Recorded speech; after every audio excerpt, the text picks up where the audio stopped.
Bonsoir, nous allons voir l'étude technique et graphique du CAC 40 en date du 16 septembre 2020 à la clôture.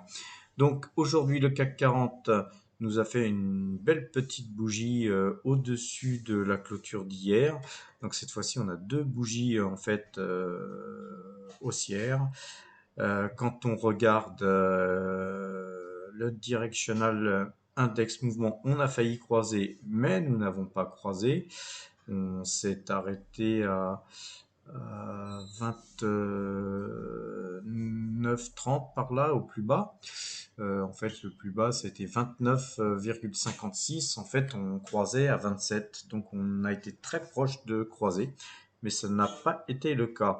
Belle bougie, toujours donc une petite phase haussière, mais on reste toujours dans le fameux triangle, hein, rien de particulier. On peut toujours aussi bien conserver ses pauses baissières qu'haussières pour l'instant, avec une préférence à l'achat. Alors, par contre, quand on regarde, puisqu'il est là 22h28, quand on regarde la clôture, enfin après clôture en THS, à 22h, on a clôturé à 51. Donc en fait, on a perdu 0,46% et ça va nous faire ouvrir demain sur ces zones-là, donc en dessous de ces deux bougies vertes, ce qui n'est pas très très encourageant. Mais à 8 heures du matin, les cours vont commencer à se réactiver. Il suffit qu'à Tokyo, on ait monté et il est possible finalement qu'on ouvre au-dessus. Donc rien d'inquiétant, mais il faudra quand même regarder l'ouverture, regarder Directional Index Mouvement. Et puis voilà, si on veut faire de l'intraday, on achètera et on vendra en fonction des indicateurs du moment. Concernant les valeurs, pas grand-chose, hein, avec une variation du CAC pareil, il n'y a pas grand-chose. On peut quand même signaler que Eutelsat Communication tient bien et que GTT s'est distinguée aujourd'hui puisqu'elle a gagné 1,79%. Donc, on va regarder le graphique de cette valeur.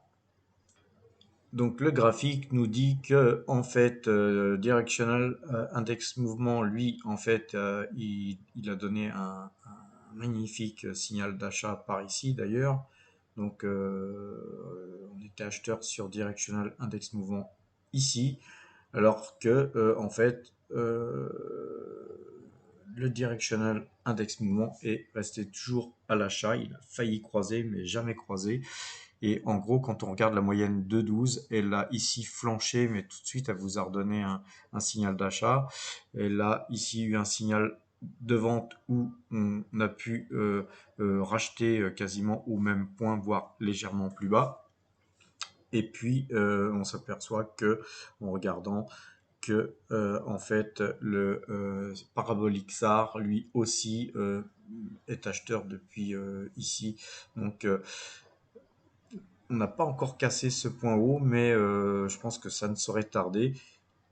En tout cas, c'est une très bonne valeur. On garde en portefeuille parce que les objectifs sont minimum ici à 80, 86, 87 en gros, et je pense qu'on ira très facilement à 100, 102 assez rapidement. Donc après, tout dépendra effectivement des fluctuations des cours du pétrole, etc., etc.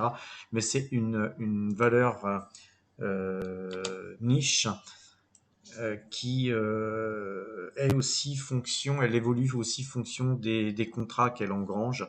Et donc c'est une valeur qui est indétrônable aujourd'hui parce que, je sais pas, par exemple, les chantiers navals japonais ne produisent plus depuis pratiquement plus de 5 ans, alors que GTT continue à engranger des nouvelles commandes, notamment en Corée. Donc, très positif sur toujours cette valeur. Si on la conserve, après, on peut toujours l'acheter en fonds de portefeuille en diversification si on ne l'avait pas mis en portefeuille lors de mon dernier conseil. Par contre, sur le marché américain, ben, Berkshire Hathaway revient sur les 220. Donc très bien. On a Celsius qui perd 3%. Bon, ça c'est une très bonne valeur hein, quand elle baisse. Si on n'a pas eu la chance d'y investir beaucoup plus bas quand elle baisse, on essaye de se replacer sur la valeur. Tupperware ne bouge pratiquement pas. Agnico Eagle Mines non plus. Par contre, là aujourd'hui, voilà, quelque chose d'intéressant, c'est sur Kodak. On va regarder le graphique. Et là, graphiquement, on va pas s'embêter avec les moyennes mobiles, ni directional index mouvement, etc. Parce que ça aurait ni queue ni tête sur une valeur telle que celle-là, avec la façon dont les choses se passent et de la façon dont les gens traitent, et aussi fonction des news qui paraissent. Et donc, cette valeur aujourd'hui a décollé, elle a gagné certainement, je n'ai pas regardé tout le temps, mais je pense qu'à un moment donné, elle a gagné plus de 60% et elle clôture avec plus 34,11% à 8,35 € Alors, dollars. Alors, le truc que j'aimerais faire remarquer, c'est que on va revenir sur un zoom un peu plus large. Qu'est-ce qui s'est passé quand je vous avais parlé de cette valeur? Elle a monté, elle était même montée jusqu'à 60 $, je crois pratiquement 60 $ ou 60 $, j'ai plus souvenir. Enfin, elle a monté à une vitesse de dingue. Elle s'est euh, un petit peu recentrée sur la moitié environ de son gain. Elle a perdu la moitié de son gain dans la même journée. Ensuite, elle a ouvert en très forte hausse et ensuite on a eu une très mauvaise nouvelle qui en fait qui annulait la bonne nouvelle qui était que cette société allait devenir une société pharmaceutique. Alors, vu qu'il y avait une enquête de la commission de bourse aux États-Unis, cette valeur n'a cessé de décliner puisque on s'est dit ben le prêt que le gouvernement allait donné à Kodak n'aurait donc plus lieu, donc ça ne sera plus une société pharmaceutique, etc., etc. Donc cette valeur n'a fait que continuer à s'éroder. Il y a eu une petite reprise là, sans réelle conviction, le marché ne lui a pas donné raison et elle s'est encore un petit peu elle a continué de baisser. Mais quand on regarde bien, ici, il y a des très très très fortes baisses, des baisses de 10-20% tous les jours, et ensuite des gaps avec encore 10% de baisse, etc. Et on avait des variations assez incroyables à la baisse. Mais par ici, ça a commencé à se stabiliser et on sent qu'elle a du mal euh, à continuer à baisser. Et pourquoi? Parce que je pense que, je ne suis pas le seul à penser de la sorte, je pense que des gens pensent que tôt ou tard, il va y avoir des opérations sur ce titre avec des sociétés qui vont soit fusionner avec Kodak pour créer une grosse entité pharmaceutique, soit des investisseurs, des fonds de pension, etc., qui vont investir en fait ces fameux 360 millions de dollars que le gouvernement souhaitait prêter à Kodak pour en faire une pharmaceutique. Je pense il est fort probable que des fonds de pension ou plusieurs fonds de pension eh bien, fasse le travail de l'État et qu'au final, effectivement, Kodak devienne une société pharmaceutique et donc dans ce cas-là, elle ne vaudrait certainement plus 6 à 8 dollars, mais plutôt 60 à 100 dollars. Donc vous imaginez les perspectives de gains qui sont sur cette valeur. En tout cas, aujourd'hui, on voit que les volumes sont extrêmement forts, mais que la société finit par afficher une bougie qui est pas belle, mais ça fait une fois, deux fois qu'on cherche à sortir de ce range-là qui est là. Et à mon avis, même bougie belle ou pas belle, on va certainement voir du mouvement sur ce titre dans les prochains jours, prochaines semaines, et a priori plutôt vers le haut. Moi, je viserais assez probablement des cours de 20 dollars, 20-21 $ me paraît des cours très facilement atteignables la semaine prochaine, hein, on va dire sur les 10 prochaines séances, 20 $, c'est quelque chose qui est tout à fait probable. Et par rapport au cours d'aujourd'hui, c'est plus du double, hein, c'est plus de 100% de hausse.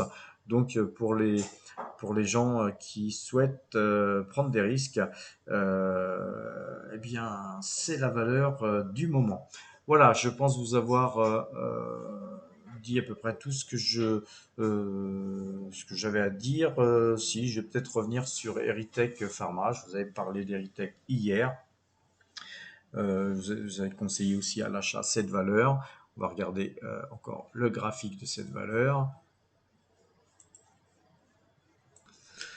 Donc voilà, elle prend aujourd'hui 6,47%. Bon, je vous l'avais conseillé hier, vous avez pu même la prendre un peu plus basse aujourd'hui, puisqu'à un moment donné, elle avait baissé un petit peu. Donc voilà, quand on gagne 6%, on met des stops, hein, on protège, et puis même si on protège peu, hein, on meurt jamais de protéger, même si vous gagnez 10 euros, c'est pas grave, si vous êtes stoppé, vous êtes stoppé. Faut pas regretter, vous avez toujours gagné 10 euros, c'est pas grave. Par contre, on protège parce que après, quand on perd voilà, 10 000 euros, c'est moins sympa. Donc, si vous êtes rentré sur Eritech, on protège ses gains. Et je pense que c'est pareil, c'est une valeur qui va facilement se retrouver sur les 7-8 euros très rapidement. Et je vous en avais parlé hier. On a un gap beaucoup plus haut. Donc voilà, c'est plutôt le gap, hein, qu'on va chercher à, à toucher. Je vais rechercher ça. Donc voilà, le gap, il est ici. Donc on peut très certainement aller s'amuser à revoir 24, on va dire 24, 23, 24 sur cette valeur, et sachant que c'est une valeur qui au plus haut était dans les 40 euros. Donc Eritech, toujours, je reste toujours à l'achat sur Eritech. Voilà, donc cette fois-ci, je vous souhaite une bonne fin de soirée et à demain.